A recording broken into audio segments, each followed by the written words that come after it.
오늘 우리가 함께 읽은 마태복음 1장 1절에서 17절에는 우리 주 예수 그리스도의 계보가 기록이 되어 있습니다.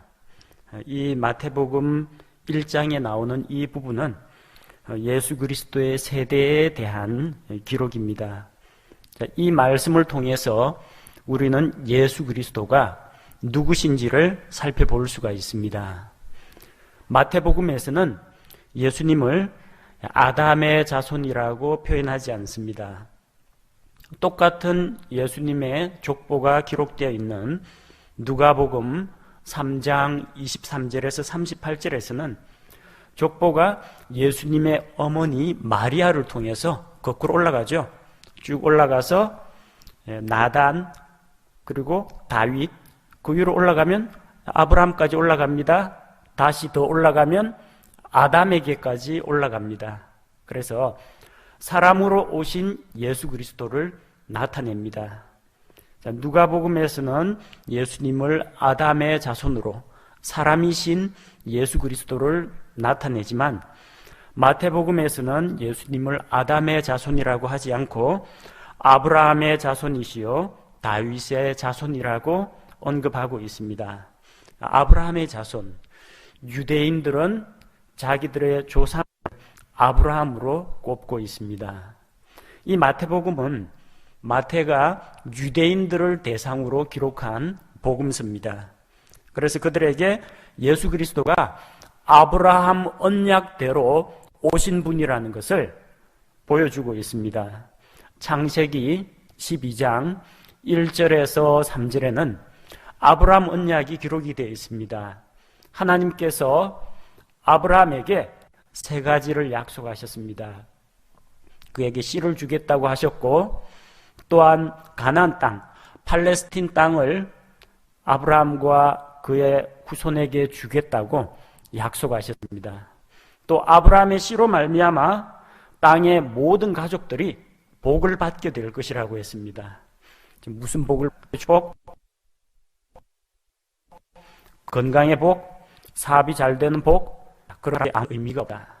그것이 할 수밖에 없는 죄인들에게 차비 보태주고 좀 더 오래 살게 해주고 사업에 형통하게 해줘봤자 그 마지막은 영원한 파멸에 이릅니다. 그들에게 진정한 복이 무엇입니까? 우리 주 예수 그리스도를 통해서 생명을 얻고 하나님과의 교제 관계가 다시 회복되는 것이 진정한 복이라는 것입니다. 그래서 아브라함의 씨이신 예수 그리스도로 말미암아 세상 모든 사람들이 복을 받을 것이라고 했습니다. 바로 이 아브라함 언약을 성취하기 위해서 예수 그리스도께서 오셨습니다. 그분은 아브라함의 언약을 따라서 오신 아브라함의 자손이십니다. 또한 다윗의 자손으로 오셨습니다. 아브라함의 자손들 가운데에서 하나님께서는 아브라함, 이삭, 야곱의 12아들 가운데에서 유다 지파를 택하셨고, 또한 유다 지파 가운데에서도 다윗의 가문을 선택하셨습니다. 사무엘하 7장 12절에서 16절에는 다윗 언약이 기록이 되어 있습니다. 다윗은 자기는 백향목 궁전에 거하는데 하나님의 언약궤는 천막 아래에 있다. 그걸 안타깝게 여기고 내가 주를 위해서 집을 건축하겠습니다. 그런 계획을 가졌습니다. 하나님께서 다윗의 그런 마음에 대해서는 기특하게 받아들이셨지만 너희가 나를 위하여 무슨 집을 건축하겠느냐 그렇게 말씀하셨습니다. 하늘과 하늘들의 하늘이라도 주님을 다 수용할 수가 없습니다. 하나님께서는 사람이 손으로 만든 성전에 거주하지 않으신다는 겁니다. 그래서 하나님께서는 오히려 다윗에게 내가 너를 위하여 집을 세우고 또한 그의 왕국을 영원하게 해주겠다고 약속하셨고, 다윗의 씨에서 일어난 왕이 다윗의 왕좌에서 영원토록 다스릴 것을 약속했습니다. 그의 집과 왕국과 왕좌를 약속으로 주셨습니다. 이스라엘의 정통 왕권은 다윗을 통해서 옵니다. 이스라엘의 역사를 보면 다윗 이래로 많은 왕들이 있었습니다. 왕국의 왕들 가운데는 선한 왕도 있고 악한 왕도 있었습니다. 물론 다 하나님 보시기에는 다 도토리 키재기 다 죄인들입니다. 이 선한 왕들조차도 결국은 어떻게 됐어요? 다 죽었습니다. 영원히 살아있지를 못합니다. 그래서 유대인들은 메시아를 기다립니다. 영원토록 살아서 공평과 정의로 통치하시는 다윗의 왕좌에 앉으실, 약속대로 오실 메시아를 기다렸다는 것입니다. 바로 예수 그리스도께서는 다윗의 자손으로 오셨습니다. 정통 다윗의 왕권을 가지고 오신 분이라는 겁니다. 그래서 마태복음 곳곳에 보면 어려움에 처한 사람들이 예수님께 나와서 도움을 요청할 때 뭐라고 부릅니까? 나사렛 예수님이여 이렇게 부르기보다는 다윗의 자손이신 예수님이여 나를 불쌍히 여겨주소서, 그렇게 고백하는 것을 볼 수가 있습니다. 그래서 이 책은 아브라함의 자손이시요 다윗의 자손이신 예수 그리스도의 세대에 대한 책입니다. 세대에 대한 책인데 여기 단수로 세대란 말이 제너레이션이라고 되어 있습니다. 우리가 이전 창세기 강의에서 창세기 5장 1절에서는 이것은 아담의 세대들에 대한 책이다, 그렇게 살펴보았죠. 제너레이션즈라고 복수로 되어 있습니다. 그래서 이 세상에 태어나는 사람들, 아담 이래로 태어나는 한 세대가 가고 다음 세대가 오고 그 다음 세대가 또 다음 세대를 낳고, 이것은 세대들에 대한 책입니다. 그러나 예수 그리스도의 세대에 대한 책이라는 건 세대가 단수로 되어 있습니다. 믿음으로 말미암는 예수 그리스도의 세대는 단수입니다. 우리 성도들 가운데 할아버지가 예수님을 믿는 분, 또 그 아들도 예수님을 믿어요. 그 손자도 예수님을 믿습니다. 그래서 다 3대가 모두 다 하나님의 아들들이 된 그런 가정도 있습니다. 아버지가 그리스도인이다, 어머니가 그리스도인이다. 그 가운데서 아기가 태어났다고 해서 태어날 때부터 그리스도인이 되지는 않습니다.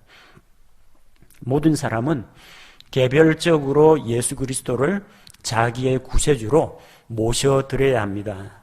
모든 사람은 각자가 다시 태어나서 하나님을 아버지라고 불러야 합니다.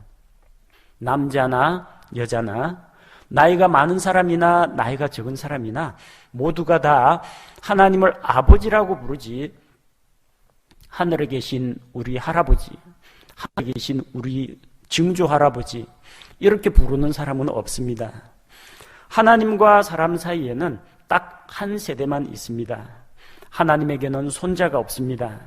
왜냐하면 요한복음 1장 12절 13절 말씀과 같이 하나님의 아들들이 되는 특권은 오직 예수 그리스도를 받아들이고 그분의 이름을 믿음으로써 얻게 되는 것이지, 결코 혈통으로, 가문으로, 인간의 뜻과 계획으로 되는 것이 아니기 때문입니다. 그래서 본문에서 예수 그리스도의 세대 단수로 표현하고 있습니다. 이제 2절에서 6절까지를 살펴보면 아브라함부터 다윗까지의 계보를 기록하고 있습니다. 아브라함은 이삭을 낳고, 이삭은 야곱을 낳고, 야곱은 유다와 그의 형제들을 낳고, 낳았다 하는데 이거 읽고 조금 의아해 하시는 분도 있을 겁니다. 아브라함이 이삭을 낳았습니까? 이삭은 누가 낳았어요? 아브라함의 아내 사라가 낳았습니다. 이삭이 야곱을 낳았습니까? 야곱은 이삭의 아내 리브가가 낳았습니다. 아이는 그 안에 여자가 낳는 것이지 남자가 낳는 것이 아닙니다. 근데 여기 왜 보니 아브라함, 이삭, 야곱, 남자가 남자를 낳는 걸로 기록이 되어 있습니까? 영어에서 나타라는 단어가 두 가지가 있어요. 하나는 B-E-A-R, bear, 나타라는 이야기입니다. 과거형 bore, 과거 분사형 born, bear, born 하면요, 여자가 임신해서 출산해서 아기 낳는 걸 이야기합니다. 근데 여기에 사용된 나타라는 단어는 bear라는 단어가 아니라 영어에서 beget입니다. beget, begot, begotten. 이것은 임신이나 출산을 통해서 자식을 낳는 걸 말하지 않습니다. 특별한 관계에 있는 것을 말합니다. 아버지와 아들 그 관계가 형성된 것을 이야기합니다. 전대왕과 그 다음 왕 사이에 특별한 관계가 맺어진 것을 이야기합니다. 우리는 예수 그리스도가 하나님의 독생자이심을 믿습니다. 독생자란 말은 the only begotten son입니다. 자, 하나님이 임신 출산해서 예수 그리스도를 낳은 것이 아닙니다. 삼위일체 하나님은 영원 전부터 언제나 함께 계셨지. 한 하나님이 먼저 계시고 출산하거나 창조해서 또 다른 신을 만들고 또 누가 나와서 신을 만들고 이렇게 된 것이 아니라는 겁니다. 성삼위일체의 하나님은 권능과 영광과 신성과 본질 면에서 완전히 같습니다. 다만 그분들이 각각 독립된 인격을 가지고 계시며 사역하시는 영역과 그 기능이 제각기 다르다는 것뿐입니다. 그래서 여기에서 아브라함이 이삭을 낳았다, 이것은 예수님께서 하나님으로부터 나셨다, 하나님의 독생자시다, 그것과 마찬가지로 임신 출산의 문제가 아니라 특별한 관계를 이야기합니다. 자, 그 다음에 3절을 보니까 유다는 다말에게서 베레스와 세라를 낳고 베레스는 헤스론을 낳고 헤스론은 람을 낳고, 이 말씀을 볼 수 있습니다. 예수 그리스도는 아브라함의 자손 가운데에서도 특별히 유다 지파를 통해서 오셨습니다. 히브리서 7장 14절에서 우리 주께서 유다에게서 나신 것이 분명하도다. 유다 지파를 통해서 오셨습니다.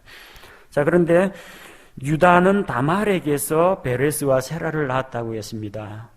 유다와 다말의 관계는 부부 관계가 아닙니다. 유다는 시아버지이고 다말은 며느리입니다. 며느리인 다말이 시아버지를 유혹해서 시아버지 몰래 시아버지와 같이 누워서, 이렇게 시아버지는 그녀가 창녀인 줄로 알고 그녀에게 들어갔는데 그 사이에 난 자식들입니다. 자, 이런 근친상간적인 불륜이 성경에 숨김없이 그대로 기록되어 있습니다. 성경은 메시아의 족보에 대해서 그것을 실제보다 과장하거나 미화하지 않습니다. 사람들의 그런 잘못과 죄와 추잡한 모든 행실들을 거리낌 없이 그대로 드러내고 있습니다. 유다와 다말의 불륜관계, 그 부도덕함이 하나님의 의를 세우는데 아무런 장애가 되지 못합니다. 예수 그리스도께서 이 세상에 사람의 몸으로 오시는데 이들의 불륜은 아무런 문제가 되지 않습니다. 왜 그렇습니까? 예수님께서는 남자로 말미암지 않고 여자의 씨로 오시기 때문입니다. 다음 5절에 보니까 살모는 라합에게서 보아스를 낳고 보아스는 룻에게서 오벳을 낳고 오벳은 이새를 낳고, 이 말씀이 기록되어 있습니다. 살모는 라합에게서 보아스를 낳았습니다. 라합은 여리고성의 장녀입니다. 자, 이 여리고성에 정탐꾼 2명이 들어가서 여리고성을 정탐하고 탐지하고 돌아오는데 창녀 라합의 도움을 받아서 생명을 건집니다. 그래서 그 대가로 이 라합과 라합의 집에 있는 자들, 이 라합의 집에 붉은 줄을 매놓고 이 붉은 줄이 매여 있는 라합의 집 안에 있는 자는 여리고가 멸망하는 가운데에서도 다시 살려주겠다고 약속을 했습니다. 자, 그래서 이 여리고에 있는 모든 것들을 죽이고 불살랐지만 라합과 그에게 속한 자들은 다 데리고 왔어요. 그래서 라합 일가가 이스라엘 공동체 가운데 들어온 겁니다. 근데 한 가지 문제가 생겼어요. 이방 여인 라합, 게다가 창녀 라합, 어떻게 이스라엘 안에 정착합니까? 아무도 그녀를 반기는 사람이 없어요. 자, 누가 책임을 져야 하겠습니까? 성경 기록을 보면은 아마도 그 두 정탐꾼 중에 한 명이 책임을 지거나 아니면 이때 이스라엘을 지도하던 그 지파의 지도자들이 책임을 지는 것이 옳습니다. 당시 이스라엘을 지도하던 가장 강력한 두 지파가 에브라임 지파와 유다 지파입니다. 민수기 2장 3절을 보면요, 가나안 땅에 들어갈 때 유다 지파의 대장을 맡았던 사람이 나손입니다. 나손의 아들이 살몬입니다. 그래서 아마도 살몬이 정탐꾼 중에 한 명이었을 것이다, 그렇게 추측할 수가 있습니다. 이스라엘은 정탐꾼 보내는 것 때문에 한번 실패를 경험했습니다. 그래서 그들이 가나안 땅을 들어가서 차지하라고 하나님께서 약속과 명령을 주셨는데 그들은 먼저 그 땅을 정탐하려고 했죠. 그래서 12명의 정탐꾼이 가나안 땅에 들어가서 보고 돌아왔는데 여호수아와 갈렙 두 사람만 믿음의 보고를 하고 10명은 불신앙의 보고를 했습니다. 그들의 믿음 없는 보고 때문에 이스라엘 전 백성들이 다 오염이 되어버렸어요. 그래서 우리가 이집트로 다시 돌아가자라는 주장까지 제기가 되었고 하나님과 지도자 모세를 대해서 원망과 불평을 쏟아냈습니다. 벌써 이런 한 차례의 정탐꾼 문제 때문에 이 아픈 상처와 실패의 경험이 있습니다. 그러니까 여리고성 정탐할 때 아무나 보내면 안 돼요. 두 사람을 보내는데 믿을 만한 사람을 보냈을 겁니다. 당시 유다 지파가 또 에브라임 지파가 큰 역할을 감당하고 있었으니까 아마 유다 지파에서 한 명이 갔을 겁니다. 그러면은 유다 지파의 대장인 나손이 누구를 보냈겠어요? 아마도 아들 살몬을 보냈을 가능성이 대단히 높다는 겁니다.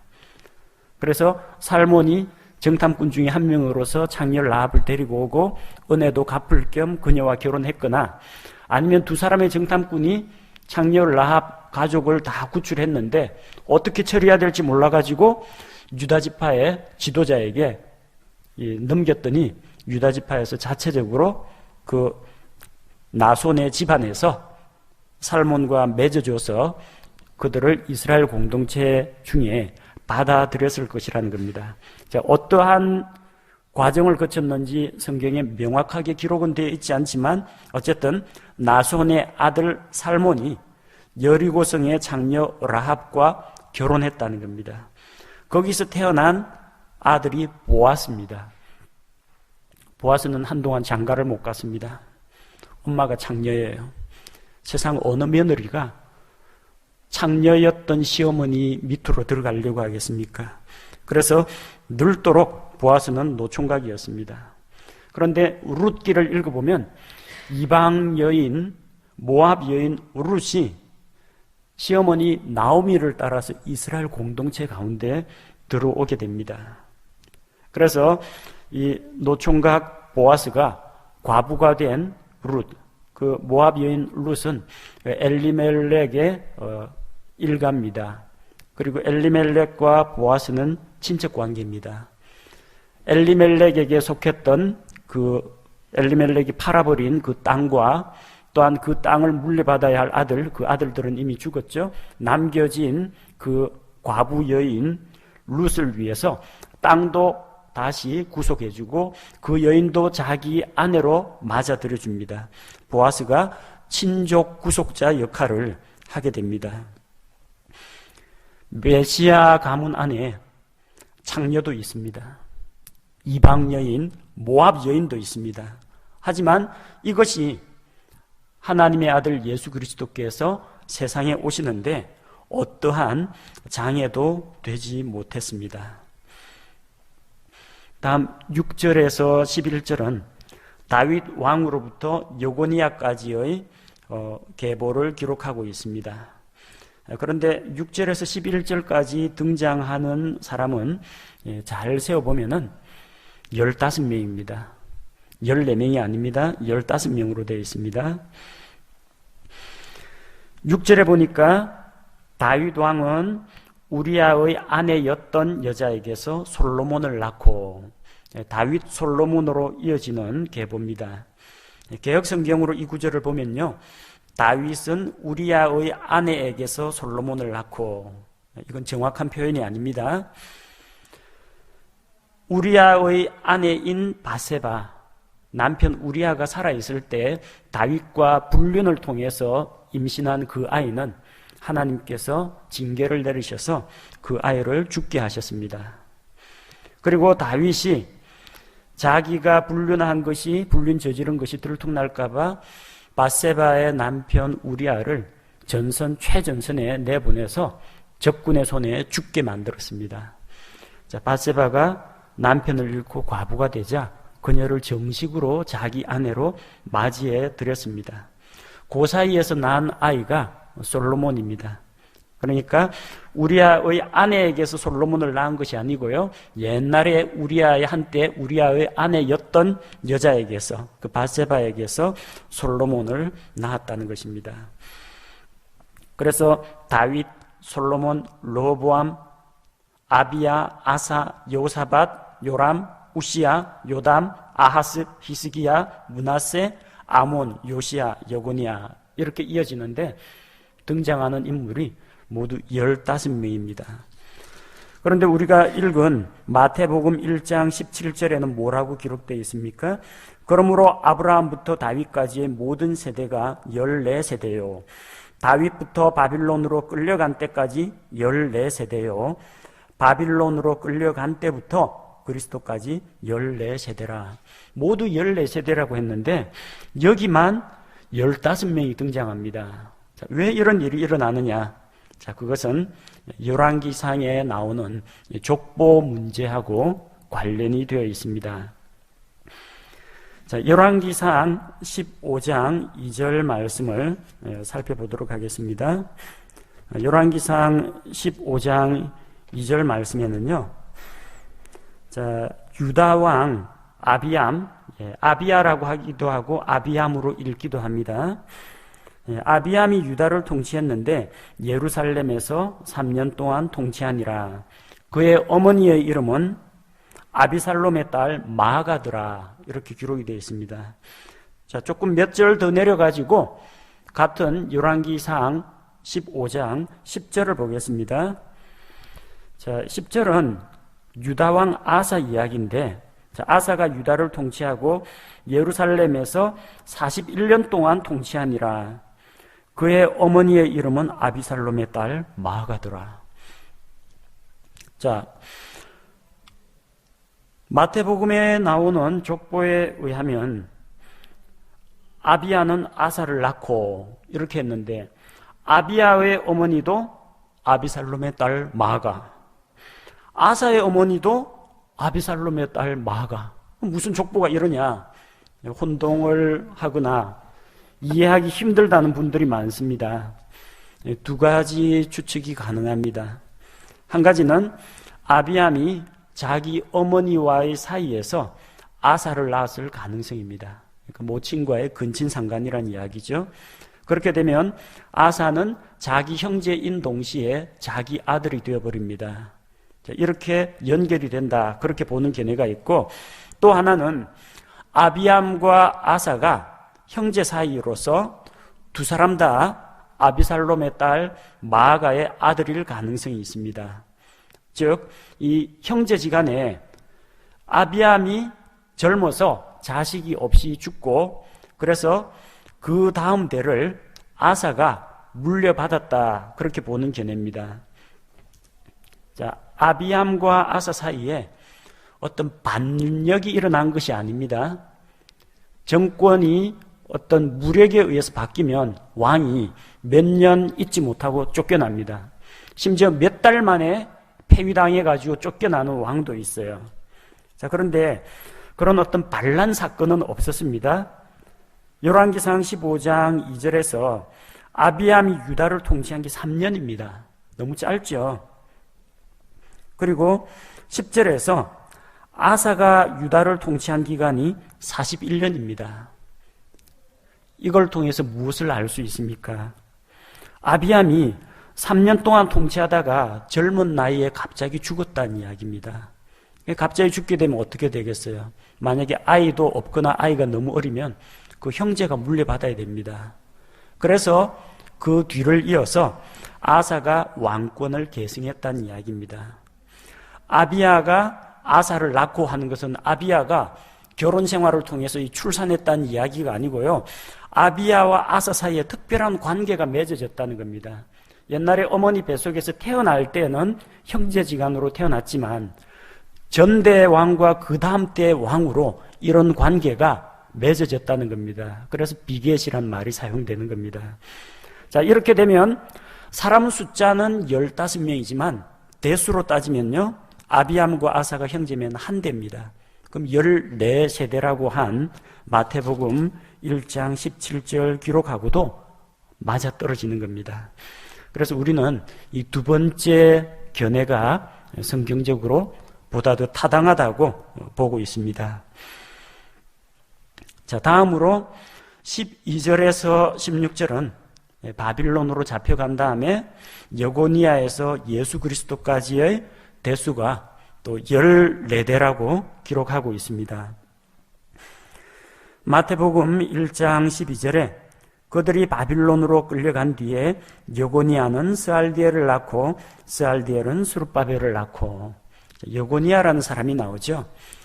여고니아는 이름이 세 가지입니다. 역대기상 3장 16절에서는 여고니아라고 나옵니다. 그 다음에 열왕기하 24장 8절에서는 여호야긴이라고 나옵니다. 예레미야 37장 1절에서는 고니야라고 나옵니다. 여고니야, 여호야긴, 고니야, 셋 다 동일 인물입니다. 근데 이 여고니야는 주로부터 저주를 받았습니다. 어떤 저주를 받았느냐? 예레미야 22장 28절에서 30절 말씀을 살펴보겠습니다. 이 사람 고니야는 멸시받으며 부서진 우상이냐? 그는 아무 기쁨도 없는 그릇이냐? 어찌하여 그들이 쫓겨나되 곧 그와 그의 씨가 자기들이 알지도 못하는 땅으로 쫓겨났느냐? 오 땅이여 땅이여 땅이여, 주의 말을 들을지어다. 주가 이같이 말하노라. 너희는 이 사람을 자식이 없는 자, 자기 날들에 형통하지 못할 자라고 기록하라. 그의 씨 중에 형통하여 다윗의 왕좌에 앉아 유다 안에서 다스릴 자가 다시는 없으리라. 어떤 저주예요? 여고니아의 씨 중에서는 다윗의 왕좌에 앉을 사람이 없다라는 겁니다. 자, 그래서 예수님은 여고니아의 씨로 오면 안 됩니다. 예수님은 정통 다윗의 왕권을 가지고 오시는 분입니다. 다윗의 왕좌에 앉아서 영원토록 공평과 정의로 다스리시는 분입니다. 그러나 여고니아의 저주 때문에 여고니아의 씨로 오시면 안 돼요. 누구의 씨로 와야 돼요? 남자로 말미암지 않고 여자의 씨로 와야 된다는 겁니다. 예수님께서 여고니아의 저주를 피하려면 남자로 말미암지 않고 한 처녀에게서 태어나셔야 합니다. 그래서 예수 그리스도의 처녀 탄생이 중요한 이유입니다. 법적으로는 다윗 가문에서 옵니다. 예수님을 길러준 아버지 목수 요셉이 다윗 솔로몬 계열로 쭉 내려오는 그 계보에 있습니다. 그러나 아담, 다윗, 목수 요셉, 이런 남자의 피로 예수님께서 오시면 안 됩니다. 그쪽 혈통으로 오면 안 됩니다. 창세기 3장 15절에 나오는 것처럼 남자로 말미암지 않고 여자의 씨로 와야 됩니다. 그래서 다윗의 자손이지만 여자의 씨, 다윗, 나단 계열을 통해서 마리아 쪽으로, 마리아의 몸에서 예수님께서 나시는 겁니다. 자, 16절 말씀을 보니까 야곱은 마리아의 남편 요셉을 낳았는데 마리아에게서 그리스도라 하는 예수님이 태어나시니라, 이렇게 기록되어 있습니다. 자, 다른 성경 기록, 앞쪽에 있는 성경 기록 되면 아브라함이 이삭을 낳고 이삭은 야곱을 낳고 남자가 남자를 낳고 이렇게 되니까 여기에서도 요셉은 예수를 낳고 이렇게 나와야 되는데 이 부분만 요셉이 예수를 낳았다고 하지 않고 마리아에게서 예수 그리스도가 나셨다라고 합니다. 그리고 여기에 사용된 단어는 비겟이 아닙니다. 비겟이 아니라 뭐라고 되어 있어요? was born, bear born, was born. 이거는 마리아의 몸에서 예수님께서 출산이라는 과정을 거쳐서 세상에 태어나셨다는 이야기입니다. 목수 요셉은 예수님의 아버지가 아닙니다. 길러준 아버지입니다. 친부가 아닙니다. 예수님께서는 내 아버지는 하나님이시니라. 예수님의 아버지는 하나님이십니다. 마리아는 예수님의 어머니입니다. 그러나 마리아는 예수님에게서 예수님이 이 세상에 오시는 데 필요한 몸을 빌려드렸습니다. 마리아의 몸을 통해서 예수 그리스도께서 태어나셨지, 마리아로부터 마리아가 가지고 있는 죄악된 속성이나 성품을 물려받으신 것이 아닙니다. 예수님은 완전한 하나님이십니다. 또한 완전한 사람이십니다. 왜 완전한 하나님이 되셨습니까? 사람들의 죄 문제를 해결해 주려면 죄 없는 한 사람이 대신 죽어야 합니다. 사람들 가운데에서는 죄 없는 자를 찾을 수가 없습니다. 자, 그래서 죄 없으신 하나님께서, 거룩하신 하나님께서 사람들의 죄를 대신하기 위해 오셔야 했습니다. 그럼 예수님이 왜 사람이 되어야 했습니까? 죄의 삭은 사망이기 때문입니다. 죄에 대한 대가를 치르려면 죄 없는 한 생명이 죽어야 하는데 하늘에 있는 거룩한 천사, 범죄하지 않은 천사, 죄는 없습니다. 근데 천사는 죽지 않습니다. 더군다나 천사는 피 흘려 죽지도 않습니다. 하나님도 죄는 없지만 피 흘려서 대신 죽을 수는 없습니다. 그래서 죄 없으신 거룩하신 하나님께서 사람들의 죄를 대신해서 피 흘리시고 친히 죽으시기 위해서 죽을 수 있는 사람의 몸으로 오셨다는 것입니다. 그래서 예수님께서는 바로 이 일을 위해서 한 처녀 마리아에게서 태어나는 바로 이런 처녀 탄생을 통해서 우리에게 오신 것입니다. 17절은 이 예수 그리스도의 그 계보에 대해서 요약하고 있습니다. 그러므로 아브라함부터 다윗까지의 모든 세대가 14세대요. 다윗부터 바빌론으로 끌려간 때까지 14세대요. 바빌론으로 끌려간 때부터 그리스도까지 14세대라. 자, 14, 14, 14. 자, 이 14라는 숫자가 계속 강조되고 있죠. 3번 반복되고 있습니다. 이것은 무엇을 의미하느냐면요, 이 14라는 숫자는 다윗의 이름 숫자입니다. 히브리어 알파벳은 각 알파벳마다 숫자 값을 가지고 있습니다. 다윗의 이름은 데이빗인데요, 데이빗에서 DAVID에서 모음은 빼고 히브리어에는 모음이 없고 자음으로 구성되어 있습니다. 모음을 빼면 뭐가 남아요? DVD가 나옵니다. 동영상 보는 그 DVD 말고요, 데이비드 할 때 데비드 이 세 글자만 남습니다. 자음 석자예요. D는 히브리어에서 달렛, 이 알파벳의 숫자 값은 4가 됩니다. 그 다음에 V는 바브라는 히브리어 철자인데 숫자 값이 6입니다. 그리고 마지막에 나온 D는 앞서 달렛, 숫자 값이 4입니다. 그래서 DVD라는 이 다윗의 이름을 나타내는 그 철자의 숫자 값을 합치면 4 더하기 6 더하기 4, 14가 됩니다. 그래서 14, 14, 14를 거듭 이야기하는 것은 예수 그리스도가 유대인의 왕으로 오신, 정통 다윗의 왕권을 가지고 오신 왕이신 예수님을 강력하게 주장하고 있는 겁니다. 이방인들은 이런 거 잘 모릅니다. 그러나 마태복음은 유대인들을 대상으로 기록이 되었기 때문에 유대인들은 이게 무슨 말인지 알아듣습니다. 그 족보 가운데는요, 여자들도 등장하죠. 원래 여자는 족보에 이름이 안 올라갑니다. 예수님께서 보리빵 5개와 물고기 2마리로 빵의 기적을 베푸셨을 때 먹고 배부른 사람들이 장정만 5,000명이 넘었다고 했습니다. 성인 남자만 카운트가 됐지 여자하고 아이들은 계수에 넣지도 않았습니다. 당연히 족보에도 이름이 안 올라갑니다. 그러나 우리는 마태복음 1장에 나오는 족보에서 다말, 라합, 룻, 바세바, 마리아 5명의 여자를 발견할 수 있습니다. 이 가운데는 이스라엘 사람이 아닌 이방 여인도 있습니다. 비천한 창녀 출신도 있습니다. 시아버지하고 사통한 여인도 있고요. 유부녀가 간음한 여자도 들어가 있습니다.